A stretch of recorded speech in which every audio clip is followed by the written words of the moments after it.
Hello students, मैं Anil sir और आप देख रहे हैं ये बिलियन चैप्टर का वीडियो लेक्चर। तो इससे पहले वाले जो वीडियो है उसमें हम बतला चुके हैं बिलियनों की सांद्रता, और बिलियनों की सांद्रता से संबंधित जो क्वेश्चन थे उसको बहुत कुछ कराया जा चुका है। उसके इसमें आपको कुछ क्वेश्चन भी आपको खुद बनाने के लिए भी दिया गया था। उसको अगर बनाए होंगे तो ठीक है, नहीं बनाए होंगे तो बना करके और जो उसका आंसर आएगा हमारे व्हाट्सएप पे भेजेंगे। तो ऐसा है कि बिलियनों की सांद्रता से संबंधित एक और टर्म है, वो है मोल अंश, या इसी को मोल प्रभाज कहते हैं। तो इससे भी इसको भी आपको पढ़ना है। तो ये क्या है इसके बारे में देखते हैं। तो मोल अंश या मोल प्रभाज ये क्या है? यह किसी बिलियन में अवयव के मोलों की संख्या तथा उस बिलियन में मौजूद सभी अवयवों के कुल मोलों की संख्या के सरलतम अनुपात को दर्शाता है। यह क्या दर्शाता है? तो बिलियन में अवयव होंगे, यानी कि सामान्यतः तो बिलियन में क्या होता है, एक विलायक होता है और एक विलेय होता है।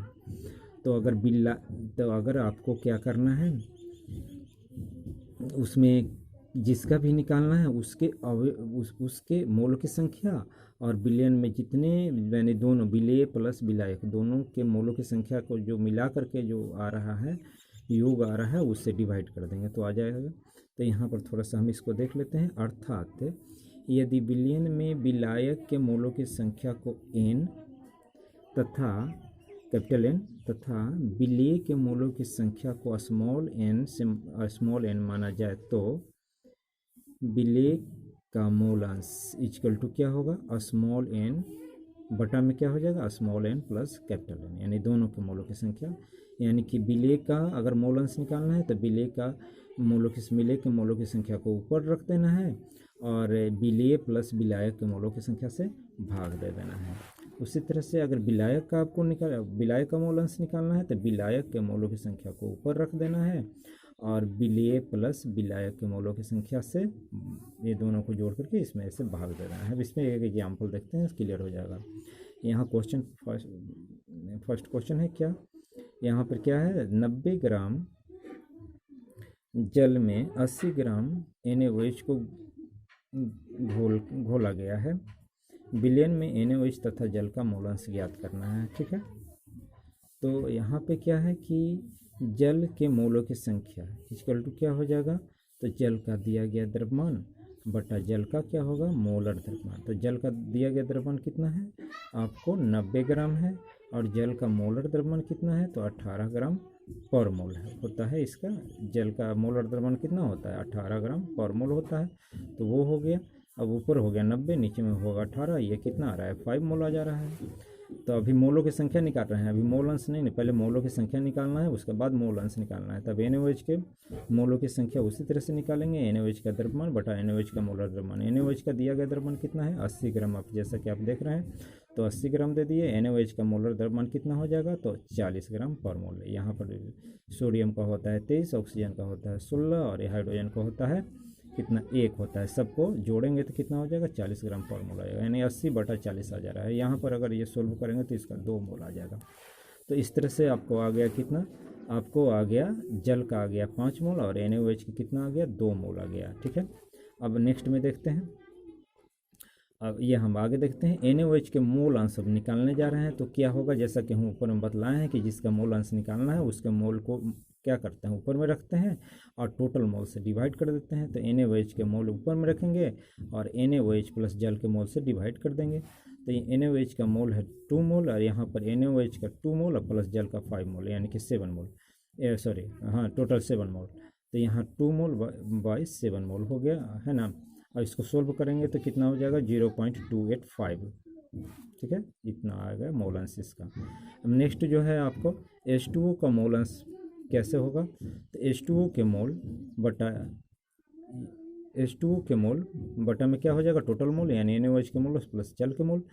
तो H2O का मोल कितना है, 5 है, और ये NaOH का 2 है, और ये NaOH का 2 है और जल का कितना है, 5 है। ऐसे करके यानी कि ऊपर में जैसे हम सोल्व किए थे टोटल मोल से डिवाइड किए, तो वैसे ही यहाँ पर जल के मोल में टोटल मोल यानी 7 से डिवाइड कर देना तो 5/7 हो जाएगा।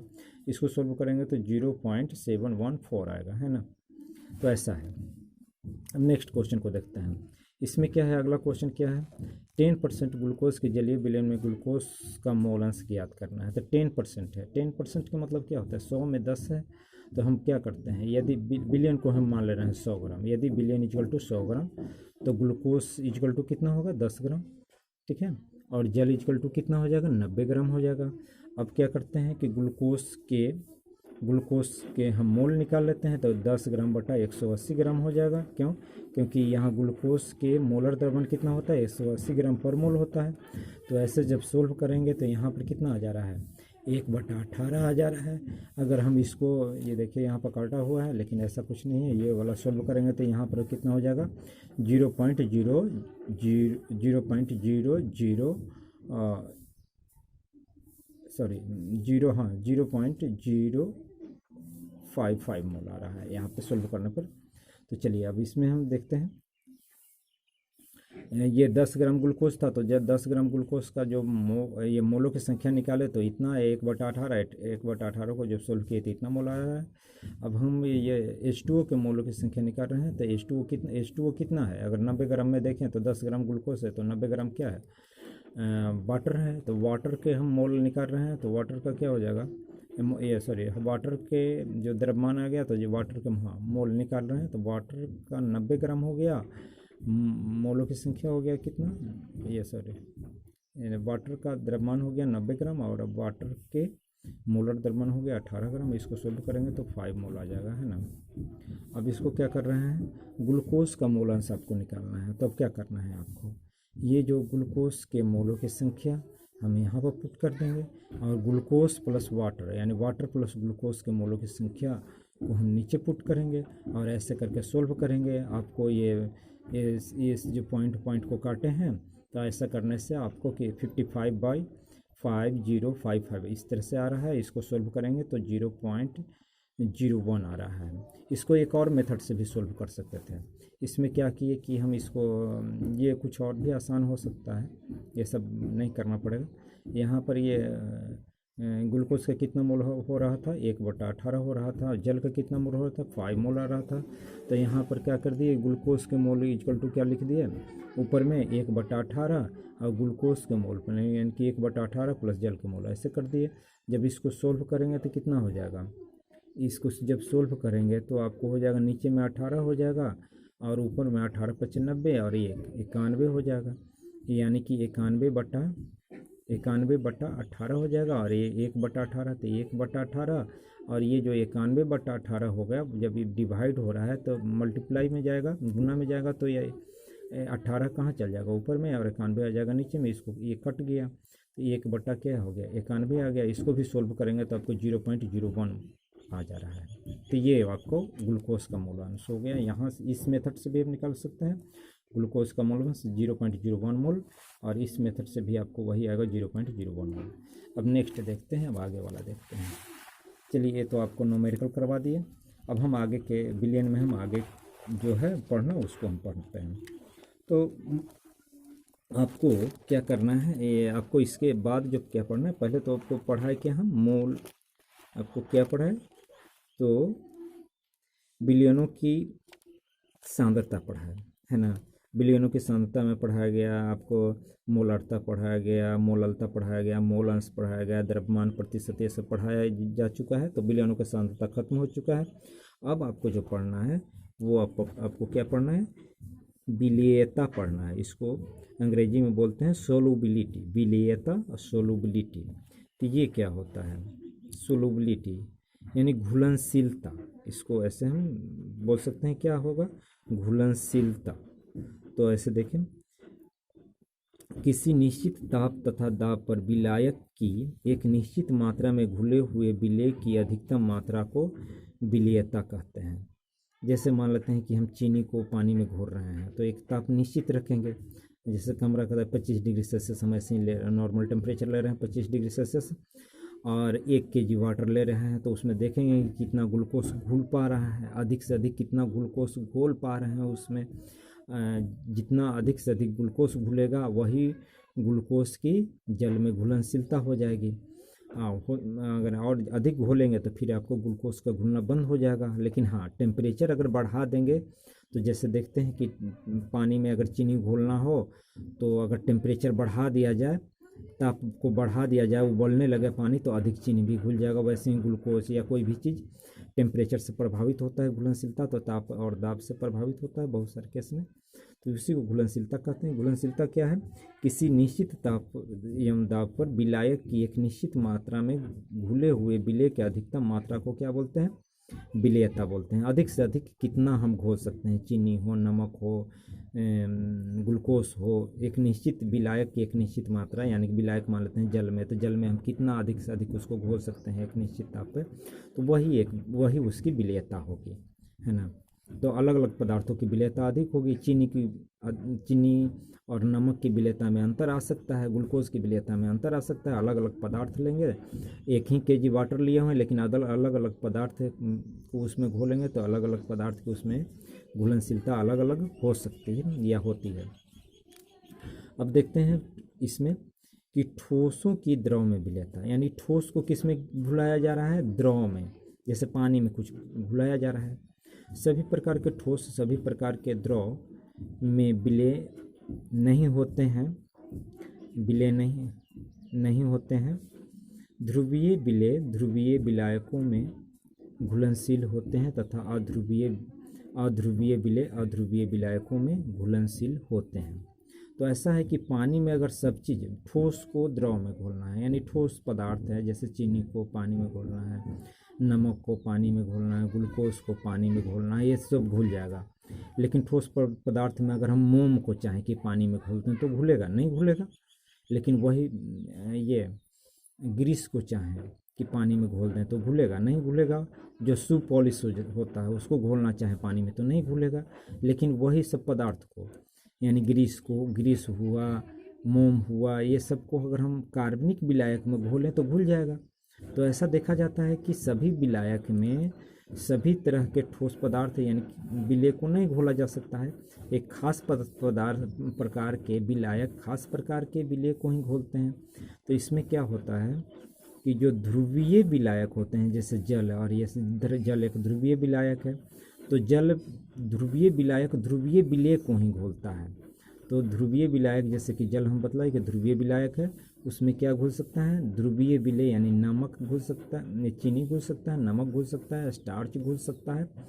तो अस्टार्च आदि जल में घुलनशील होते हैं, ठीक है ना। तो स्टार्च का मतलब होता है आटा, और ये सब स्टार्च उसमें पाया जाता है, तो उसको हम घोल सकते हैं। फिर नेफ्थेलिन जो कि कपड़े में डालने वाली जो गोली होती है, कपड़े में डालने के लिए लाए जाते हैं। एंथ्रासीन, ग्रीस आदि अध्रुवीय कार्बनिक विलायक जैसे हाइड्रोकार्बन, ईथर, कार्बन टेट्राक्लोराइड आदि में घुलनशील होते हैं। तो ये सब अध्रुवीय है। क्या क्या अध्रुवीय है? नेफ्थेलिन, एंथ्रासीन, ग्रीस, ये सब अध्रुवीय है। तो ये किस में घुलेगा? हाइड्रोकार्बन, जैसे केरोसिन, पेट्रोल, डीजल, ये सब में घुलेगा। या कार्बन टेट्राक्लोराइड में घुलेगा, ये सब में घुलता है। तो ऐसा होता है। तो यहाँ पर क्या होता है कि ध्रुवीय जो विलेय होते हैं ध्रुवीय विलायक में घुलते हैं, और अध्रुवीय जो विलेय होते हैं, अध्रुवीय पदार्थ होते हैं, अध्रुवीय विलायक में घुलते हैं।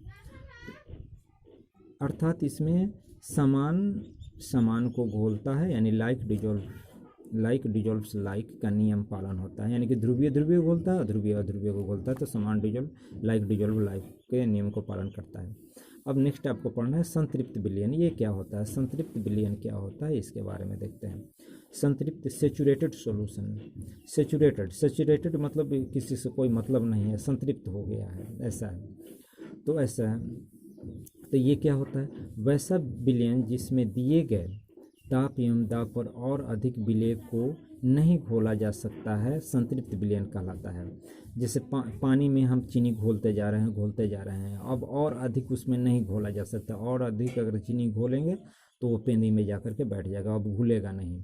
तो अब वैसा विलयन जो और अधिक विलेय को नहीं घोल सकता है उसको संतृप्त बोलते हैं, संतृप्त कहते हैं।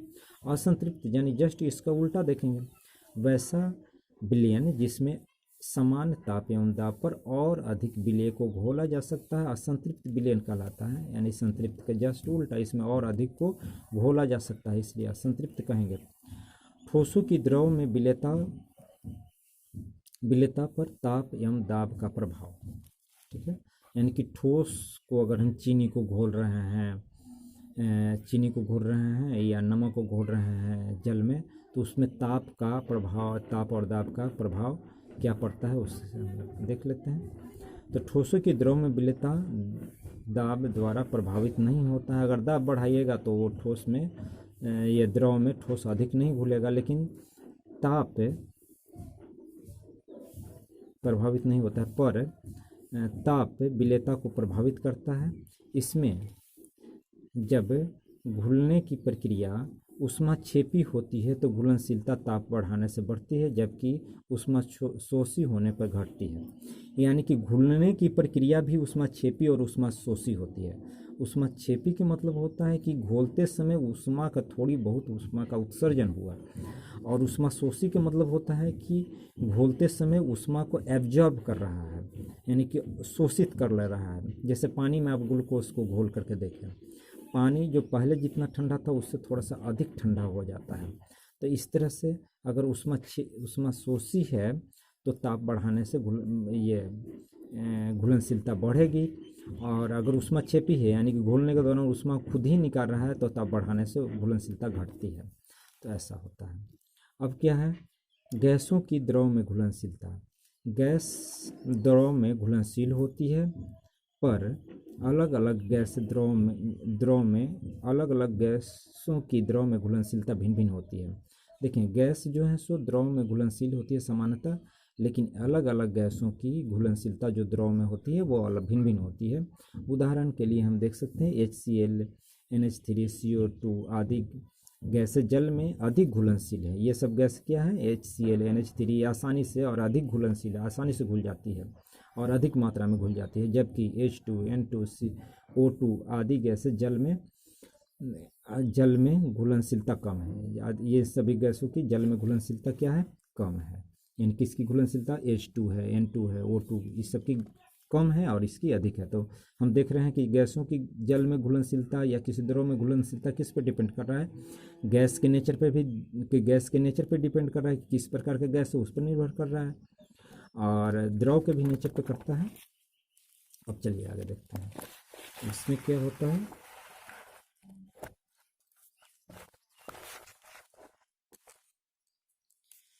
गैसों की द्रव में घुलनशीलता पर दाब का प्रभाव हम देखने जा रहे हैं कि दाब कैसे क्या प्रभाव डालता है। गैस को अगर हम द्रव में घुला रहे हैं तो दाब का क्या प्रभाव होता है। तो गैसों की द्रव में घुलनशीलता घुलनशीलता दाब द्वारा महत्वपूर्ण रूप से प्रभावित होते हैं। यानी दाब से गैस की द्रव में घुलनशीलता महत्वपूर्ण यानी खास रूप से प्रभावित होती है। गैसों की द्रव में घुलनशीलता पर दाब के मात्रात्मक प्रभाव की व्याख्या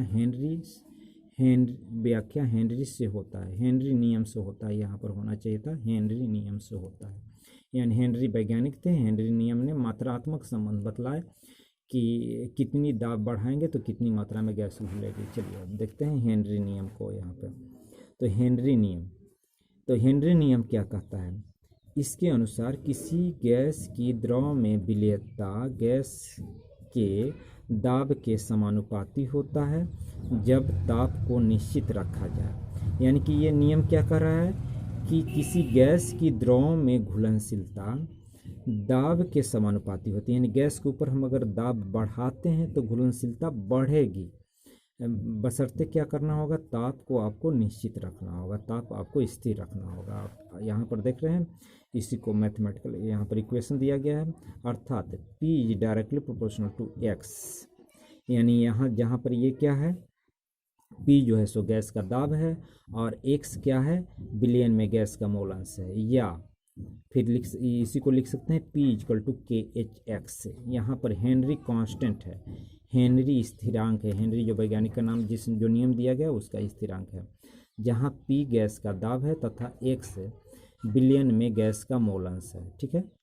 अब यहाँ जो KH है हेनरी स्थिरांक, इसका मान द्रव तथा गैस की प्रकृति पर निर्भर करता है। KH का मान दोनों पर निर्भर करता है, यानी गैस किस प्रकार का है और किस तरह के द्रव में घोला जा रहा है, दोनों पर निर्भर करता है। अब चलते हैं हेनरी नियम के व्यवहारिक उपयोग को देखते हैं। तो इसमें क्या हेनरी नियम का व्यवहारिक उपयोग भी है, बहुत सारे घटनाओं को समझने में इसका उपयोग होता है, बहुत सारे इंडस्ट्रियल प्रोसेस में भी इसका उपयोग होता है हेनरी नियम का। तो जैसे कोल्ड ड्रिंक या सोडा जल या कोल्ड ड्रिंक जो हम लोग पीते हैं, तो उसमें CO2 गैस की विलेयता को बढ़ाने के लिए बोतल को उच्च दाब पर सील किया जाता है। यानी जो बोतल को जब बंद करते रहते हैं तो उसका दाब हम बढ़ा करके बंद करते हैं ताकि अधिक मात्रा में CO2 गैस उसमें घुल जाए। ओके, अब यहाँ पर क्या है, नेक्स्ट है, गहरे समुद्र में गोताखोरों द्वारा इस्तेमाल किए जाने वाला ऑक्सीजन सिलेंडर में O2 गैस का तनुकरण हीलियम द्वारा किया जाता है ताकि उच्च दाब पर रक्त में N2 गैस ना घुले। सामान्यतः आप जानते हैं कि हम लोग ऑक्सीजन जो सांस द्वारा लेते हैं उसमें ऑक्सीजन के साथ साथ बहुत मात्रा में नाइट्रोजन गैस भी रहती है। तो समुद्र के नीचे जब जाते हैं तो दाब बढ़ जाता है। दाब बढ़ने से क्या होता है कि ऑक्सीजन के साथ साथ नाइट्रोजन गैस भी हमारे रक्त में घुलने लगता है, जो कि हमारे लिए हानिकारक होता है, यानी मनुष्य के लिए हानिकारक होता है। उससे कई तरह की बीमारियां या शरीर में बहुत सारे प्रॉब्लम क्रिएट करने लगता है। तो उसको ये N2 गैस ना घुले, इसलिए वहाँ पर क्या किया जाता है कि जो गोताखोर होते हैं समुद्र के नीचे जो जाते हैं गहराई में, गोताखोर जो ऑक्सीजन सिलेंडर लेकर जाते हैं अपने पीठ पे, तो उसका ऑक्सीजन सिलेंडर में जो ऑक्सीजन भरा जाता है वो N2 उसकी कम मात्रा कर दी जाती है और हीलियम की मात्रा उसमें बढ़ा जाती है। यानी कि तनु किया जाता है किससे, हीलियम द्वारा। शुद्ध ऑक्सीजन को हम सांस में नहीं ले सकते हैं, ऑक्सीजन सिलेंडर में शुद्ध ऑक्सीजन नहीं रहता, उसका तनु किया हुआ रहता है नाइट्रोजन द्वारा, सामान्यतः नाइट्रोजन द्वारा। जब उसमें हम गोताखोर है तो वो किसके द्वारा तनु किया गया लेगा, हीलियम के द्वारा, क्योंकि पानी के अंदर भी जाएगा तो हीलियम की घुलनशीलता बहुत कम है जल ये रक्त में, तो इसलिए ये गैस नहीं घुलती है हमारे शरीर में, हमारे खून में ये नहीं घुलता है, रक्त में हमारे ये नहीं घुलता है, इसलिए नाइट्रोजन की जगह पे यहाँ हीलियम से तनु कर दिया जाता है ऑक्सीजन गैस को। चलिए ये है पर्वतारोही जो होते हैं, पर्वतारोही या पर्वत के ऊंचाई पर रहने वाले जो लोग होते हैं, लोगों में ऊंचाई के कारण ऑक्सीजन का आंशिक दाब घटने से उनके रक्त में ऑक्सीजन की कमी हो जाती है। इस कारण उन्हें सोचने समझने में दिक्कत होती है। तो क्या होता है कि पर्वतारोही यानी पर्वत पे जो चढ़ने वाले जो लोग होते हैं, पर्वत की चढ़ाई जो हिमालय पर्वत और ये सब पे चढ़ाई करते हैं, एवरेस्ट का, तो वो सब पे चढ़ाई करने वाले लोग होते हैं, या बहुत सारे वैसे लोग होते हैं जो पहाड़ी एरिया में रहते हैं और पहाड़ के ऊपर ही आप यानी कुछ ऊंचाई पे, पहाड़ वाला एरिया में कुछ ऊंचाई पे अपना मकान वकान बना करके रहते हैं। तो ऐसी स्थिति में क्या हो जाता है कि ऊपर जैसे जैसे हम जाते हैं वायु का दाब घटते जाता है, और वायु का दाब घटने से क्या हो जाता है कि ऑक्सीजन का दाब घटते जाएगा, और ऑक्सीजन आंशिक दाब, ऑक्सीजन का आंशिक दाब घटेगा, और ऑक्सीजन का आंशिक दाब जब घटेगा तो क्या होगा कि हमारे रक्त में ऑक्सीजन की जब हम सांस लेंगे तो रक्त में जितना ऑक्सीजन पहुंचना चाहिए उतना ऑक्सीजन नहीं पहुंचेगा, हमारे शरीर में ऑक्सीजन की कमी होने लगेगी, और ऐसी स्थिति में हमको सोचने समझने में दिक्कत होने लगती है। यानी कि वैसे पर्वतारोही हो या ऊंचाइयों पर रहने वाले जो लोग होते हैं उन्हें ऑक्सीजन की और रक्त में ऑक्सीजन की कमी के कारण सोचने समझने में दिक्कत आने लगती है। तो ऐसा है। अब देखते हैं कि ताप का प्रभाव, यानी कि गैसों की द्रव में घुलनशीलता का पर ताप का क्या प्रभाव होता है। तो गैसों की द्रव में घुलनशीलता ताप द्वारा महत्वपूर्ण रूप से प्रभावित होती है, यानी ताप द्वारा भी महत्वपूर्ण रूप से प्रभावित होती है। इसमें ताप बढ़ाने के साथ साथ गैस की द्रव में घुलनशीलता घटती है। जैसे जैसे ताप बढ़ाएंगे घुलनशीलता जो है सो उसकी गैस की घटती है, क्योंकि ताप बढ़ाने पर गैस के कणों की गतिज ऊर्जा में वृद्धि हो जाती है। ताप बढ़ाते हैं तो गतिज ऊर्जा में क्या हो जाती है, उसकी वृद्धि हो जाती है, जिसके कारण द्रव के अंदर गैस के कण स्थिर नहीं टिक पाते हैं, यानी कि काइनेटिक उसकी गति ऊर्जा क्या हो गई है, बढ़ गई है। तो अब आपको क्या होगा कि गतिज ऊर्जा बढ़ी हुई है तो क्या होगा, अंदर वो कण टिक ही नहीं पाएगा, गैस के कण जो है सो अंदर नहीं टिक पाएगा, और इसी का और घुलनशीलता घट जाती है। इस कारण से क्या होता है कि गर्मी के मौसम में जल के अंदर गर्मी के कारण ऑक्सीजन की घुलनशीलता पानी में बहुत कम हो जाती है, यानी कि ऑक्सीजन जो घुली हुई होती है पानी में वो उसकी मात्रा बहुत कम हो जाती है और उसको प्रॉब्लम आने लगता है। उसको जो जलीय जीव होते हैं उनको सांस लेने में, ऑक्सीजन लेने में, फेफड़े द्वारा जो गिल्स द्वारा लेते हैं तो उसमें ऑक्सीजन उतना नहीं पहुंच पाता, उनको परेशानी होने लगती है और जलीय जीव मरने लगते हैं या फिर दिक्कत फील करने लगते हैं। तो ये हुआ, ये आपको जो वीडियो लेक्चर है इसके आगे वाला जो हम देखेंगे वो अगले वीडियो लेक्चर में देखेंगे। तो अब आज इतना ही रहने देते हैं। Thank you.